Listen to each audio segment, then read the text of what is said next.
Hai teman-teman, kembali lagi di channel Coyora Stories. Yuk jangan lupa baca cerita yang berjudul This Love episode 26. Jangan lupa like, komen, dan subscribe ya.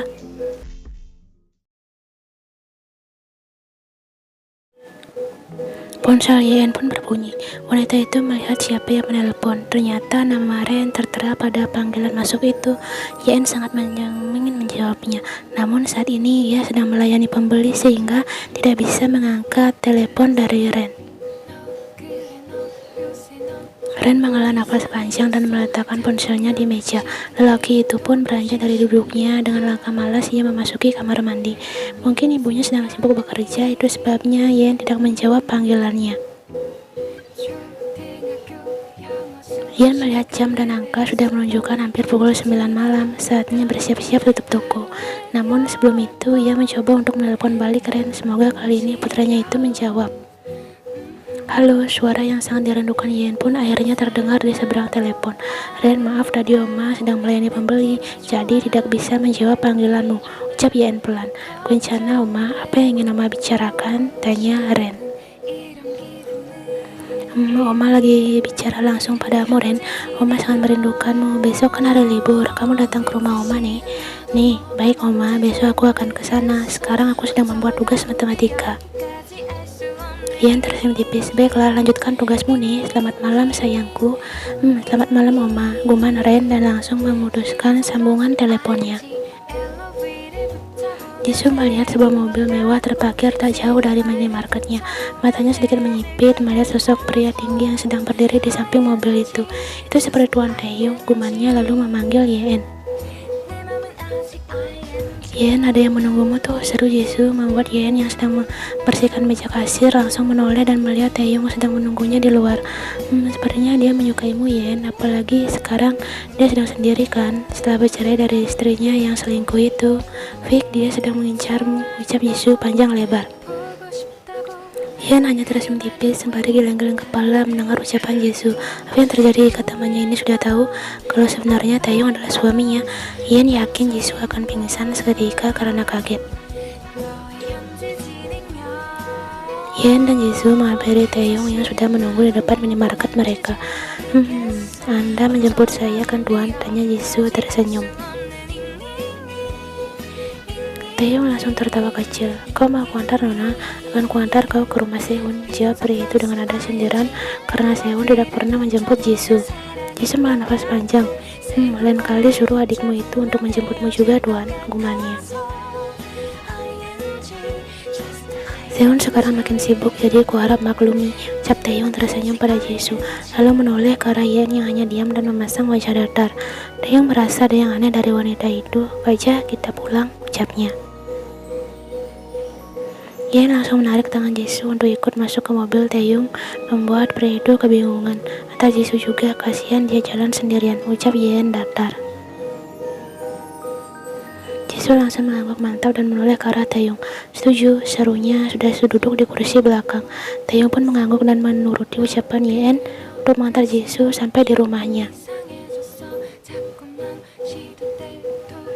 Setelah mengantar Jisoo pulang ke rumahnya, Taeyong pun akhirnya sampai di rumah Yen. Yen langsung turun dari mobil Taeyong tanpa mengucapkan sepatah kata pun. Taeyong menatap punggung Yen dan semakin merasa bingung dengan sikap wanita itu. Sayang, panggilnya, lalu menyusul langkah Yen. Yen meletakkan tasnya dan mengambil air minum di dapur. Kau kenapa? Tanya Taeyong memegang bahu Yen. Yen tidak menjauh dan berbalik menuju ruang depan. Taeyong pun berbalik mengikuti wanita itu. Kau kenapa? Jangan diam seperti ini. Bicaralah, guman Taeyong duduk di samping Yen. Yen kemudian mengambil ponselnya dan menunjukkan foto-foto yang tadi kepada Taeyong. Taeyong sedikit kaget begitu melihat foto dirinya bersama Jihyo di parkiran tadi siang.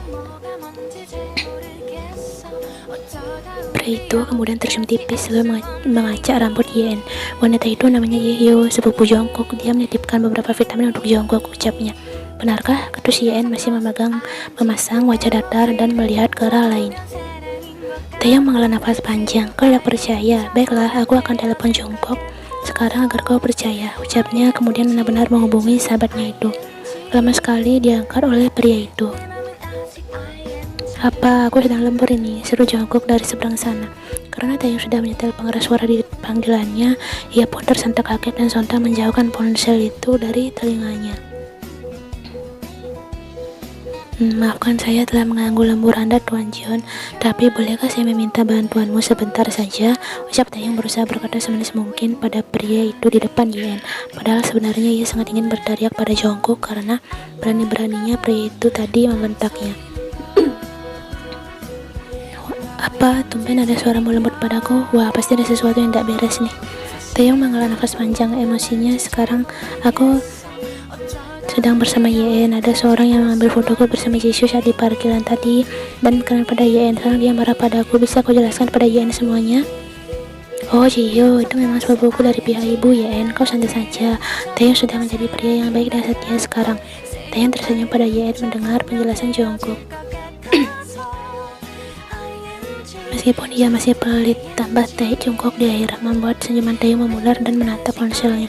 Ya kau, seru Taeyong, namun Jongkok sudah lebih dulu memutuskan sambungan teleponnya. Ya Jongkok, awas kau, teriak Taeyong pada ponselnya. Pria itu lalu menatap Yen dan merangkul bahunya agar jarak mereka lebih dekat. Sudah dengar? Tanyanya. Yen pun mengangguk pelan. Taeyong kembali menatap ponsel Yen dan melihat nomor Yen mengirim foto itu. Siapa yang diam-diam telah mengambil foto ini? Gumannya. Aku juga tidak tahu, Pak. Guman Yen pelan. Kadang Taeyong mengkerut hanya satu oknum yang kini ada di pikirannya yang diduga kuat menjadi dalang yang mengambil foto itu agar hubungannya dengan Yen menjadi tidak baik. Nanti akan kusuruh anak buahku menyelidiki pemilik nomor itu. Guman Taeyong meletakkan ponsel Yen di meja lalu mendekatkan wajahnya pada wanita itu. Taeyong tersenyum tipis dan kemudian tangannya mulai, Opa, aku ingin masak untuk makan malam. Guman Yen dengan wajah memerah melihat pria itu di sana.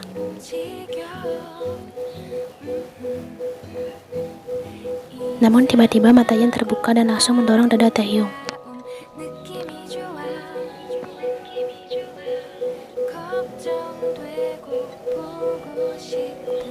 Yen muntah tepat di atas dada Taeyong. Mata keduanya sontak melebar, terutama Taeyong merasakan cairan muntah Yen tembus hingga ke dalam kemejanya. Ya sayang, seru Taeyong dengan mata melebar. Yen menutup mulutnya dan langsung beranjak menuju kamar mandi. Taeyong melihat muntahan itu di atas dadanya. Seketika ia juga ingin muntah dan merasa geli.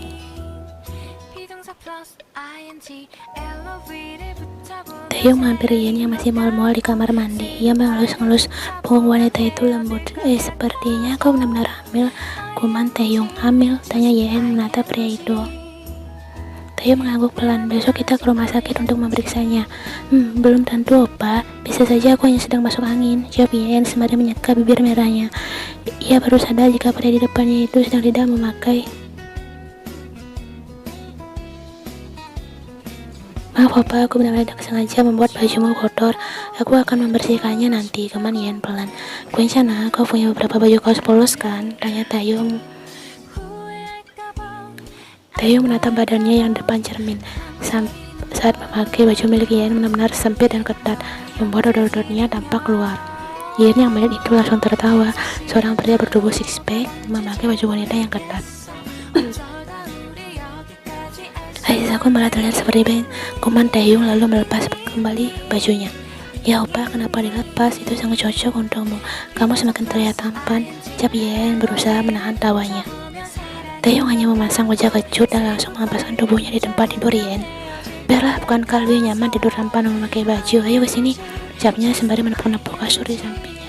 Yen hanya geleng-geleng kepala. Aku lapar, aku akan masak untuk makan. Opa istirahatlah di sini, ucapnya dan langsung beranjak pergi. Taeyong tersenyum tipis sembari menatap lekar wanita itu. Rasanya sangat senang jika Yen benar-benar hamil. Lagi pula mereka cukup sering melakukan itu akhir-akhir ini. Dan yang membuat Taeyong semakin yakin jika Yen sedang mengandung anak kedua mereka. Sesuai ucapannya kemarin, orang datang ke rumah Yen. Lelaki tampan itu sudah berdiri di depan pintu rumah dan langsung mengetuk pintunya. Seorang wanita cantik pun membukakan pintu dan langsung memeluk erat-erat. Haigo, Mas sangat merindukanmu. Kemana saja kau selama ini? Seru Yen mengusap-ngusap rambut putranya. Aku sibuk belajar, Oma, jawab Ren pelan. Kaca, masuklah, mumpung Oma libur. Oma sudah membuatkanmu makanan yang enak. Kamu pasti lapar kan? Ucap Yen tersenyum sembari menarik tangan putranya itu masuk ke dalam.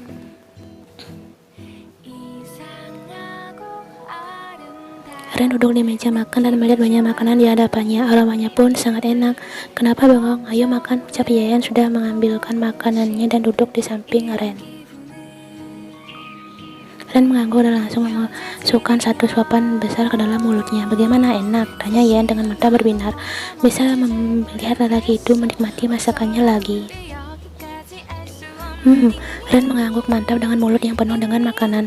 Makan yang banyak nih, biar kamu lebih tinggi dari ayahmu. Guman Yen mengelus punggung Ren. Saat Yen menyebutkan kata ayah, raut wajah Ren pun sedikit berubah. Yen yang menyadari hal itu merasa jika Ren yang tidak bisa dihubungi beberapa waktu lalu bukan karena sibuk belajar, tapi ada alasan lain yang membuatnya seperti hilang kontak. Yen pun memutuskan untuk menanyakannya pada Ren nanti setelah putranya itu selesai makan, dan Yen juga cukup senang karena putranya itu terlihat sangat menyukai masakannya. Setelah selesai makan, Ren pun membantu Yen mencuci piring-piring yang kotor di dapur. Biar Oma saja, Ren, guman Yen lembut. Kuencana Oma, aku ingin membantu saja, jawab Ren singkat. Yen kembali melirik Ren yang sedang fokus mencuci piring di sampingnya. Raut wajah lelaki itu terasa berbeda. Yen membuatkan es susu coklat untuk Ren. Ia pun duduk di samping putranya itu. Minumlah dulu, Ren. Gumau Oma, guman Ren lalu menangguk minumannya. Mama mau menjelaskan soal Chanyeol waktu itu, ucap Yen lembut. Sebenarnya yang ia ucapkan saat itu hanya bercanda saja. Kami tidak ada hubungan apa-apa, hanya teman biasa. Jadi Oma harap kamu tidak salah paham lagi nih. Jelas Yen menatap Ren lekat. Kedengaran sedikit mengkerut, tidak ada hubungan apa-apa, gumannya. Yen mengangguk pelan. Nih, memangnya kenapa, Ren? Tanyanya. Jika Oma dan Tuan Choi memang tidak ada hubungan apa-apa, kenapa Yeri malah memutuskan hubungan denganku? Seharusnya Yeri tidak melakukan itu kan? Atau memang karena Tuan Choi yang dari awal tidak menyukaiku, dan dia menyuruh putrinya untuk menjauhiku karena Tuan Choi menganggap aku akan seperti ayah, pikir Ren, mulai mencoba mencari tahu alasan Yeri yang sebenarnya. Ren panggil Yen lagi sembari menepuk bahunya. Dari tadi ia perhatikan putranya itu seperti sedang memikirkan sesuatu. Ren pun tersadar dari lamunannya. Nih Oma, ucapnya melihat ke arah Yen. Kamu sedang memikirkan apa? Tanya Yen. Bukan apa-apa kok, dan aku tidak salah paham pada Oma. Maaf selama ini aku sulit dihubungi, ucap Ren tersenyum tipis. Yen kemudian melihat telinga Ren yang memerah seketika. Ia pun menghela nafas panjang dan mengusap lembut rambut Ren. Oma tahu kamu sedang memikirkan sesuatu. Jangan berbohong pada Oma, Ren, ucap Yen serius. Ren menggigit bibir bawahnya. Apa ia harus menceritakan semuanya pada ibunya itu? Ayo ceritalah, Oma pasti akan membantumu mencari jalan keluarnya, tambah Yen berusaha meyakinkan lelaki tampan itu. Sebenarnya Yeri adalah kekasihku, Oma, guman Ren. Kekasih, jawab Yen sedikit kaget karena yang Chanyeol bilang saat di restoran itu Ren dan putrinya teman dekat. Ren mengangguk pelan. Lalu saat Yeri mendengar ucapan ayah yang bilang memiliki hubungan dengan Oma malam itu, besoknya ia tiba-tiba memutuskan hubungan denganku. Aku sudah bilang jika kita bisa bicarakan baik-baik. Alasannya dia tidak ingin bernasib sama seperti Oma. Dia bilang aku akan sama seperti ayah, meninggalkan wanita saat sudah mendapatkan semuanya. Jadi dia memutuskan hubungan kami. Yen semakin dibuat bingung dengan penjelasan Ren. Kenapa semua yang ia ucapkan sangat berbeda dengan penjelasan Chanyeol? Chanyeol bilang dia sudah memberitahu Yeri bahwa di antara Yen dan dirinya tidak memiliki hubungan apa-apa. Namun kenapa Yeri justru memutuskan hubungannya dengan Ren? Aku hanya bilang seburuk apapun ayah di matanya, dia tetap orang baik bagiku, guman Ren dengan suara yang mulai serap. Yen menghela nafas panjang lalu memeluk Ren hangat. Sudah, jangan dipikirkan, Oma juga kaget. Apa yang menyebabkan Yeri sangat tega bicara seperti itu padamu? Ucapnya lembut. Yang terpenting kamu adalah anak yang baik, bahkan sangat baik. Jika Yeri benar-benar mencintaimu, ia tidak mungkin menuduhmu seperti itu. Lanjut Yeri menatap mata Ren yang memerah karena menahan air mata. Tapi menurutku Yeri memudahkan hubungan kami karena disuruh oleh Tuan Choi, Oma, guman Ren. Disuruh Chanyeol, maksudmu? Tuan Choi memang dari awal sempat terlihat tidak menyukaiku. Aku juga tidak tahu kenapa dia membenciku. Sudah, jangan memikirkan itu lagi, Ren. Oma mau mulai sekarang kamu fokus pada ujianmu saja. Jangan dulu memikirkan hal lain, mengerti? Ucap Yen memegang erat tangan putranya, berusaha menghibur suasana hati lelaki itu. Ren hanya mengangguk pelan. Jika Yeri benar-benar jodohmu, kalian pasti akan bersatu lagi. Jika tidak, biarkan dia pergi. Jalani saja sesuai alurnya, Ren. Ucap Yen tersenyum hangat. Baik, Oma, gue mau. Ucap Ren menuruti ucapan ibunya. Katanya wartawan akan tiba dan berkumpul di kantor kita jam 2 lagi, Teh. Ucap Jongkook menghampiri posnya. Baiklah, sembari menunggu mereka, aku bisa menjemput Ian terlebih dahulu. Jongkook mengangguk paham. Oh iya, soal Ian bagaimana kemarin, dia percaya kan? Teh malah nafas percaya. Aku sudah bilang jika Jiho itu sepupumu, dia tidak marah lagi padaku. Jongkook tertawa kecil. Harusnya aku bilang saja dia kekasih gelapmu agar Yen terus marah padamu. Taeyong menatap tajam ke arah Jongkook. Jika kau melakukan itu, pastikan besoknya kau akan menjadi gelandangan di jalan. Tawa Jongkook semakin kencang. Ia benar-benar sangat senang melihat wajah marah Taeyong. Oh ya, ngomong-ngomong, kenapa Yen bisa tahu soal Jiho? Raut wajah Taeyong seketika berubah menjadi serius. Aku baru mau membahas ini denganmu. Ada seorang yang mengirim foto-fotoku saat di parkiran bersama Jiho pada Yen. Seseorang? Tanya Jongkook. Taeyong mengangguk. Seseorang tak dikenal membuatku sangat ingin memberi pelajaran pada orang itu, desisnya. Apa mungkin itu orang suruhan Chanyeol? Tebak Jongkook, hanya dia yang koja bersitegang saat ini. Ditambah kau bilang Chanyeol juga menyukai Yen kan? Lanjutnya. Aku juga memikirkan orang yang sama, siapa lagi kalau bukan Chanyeol, tapi aku akan tetap mencari bukti yang kuat lebih dahulu, gumam Taeyong.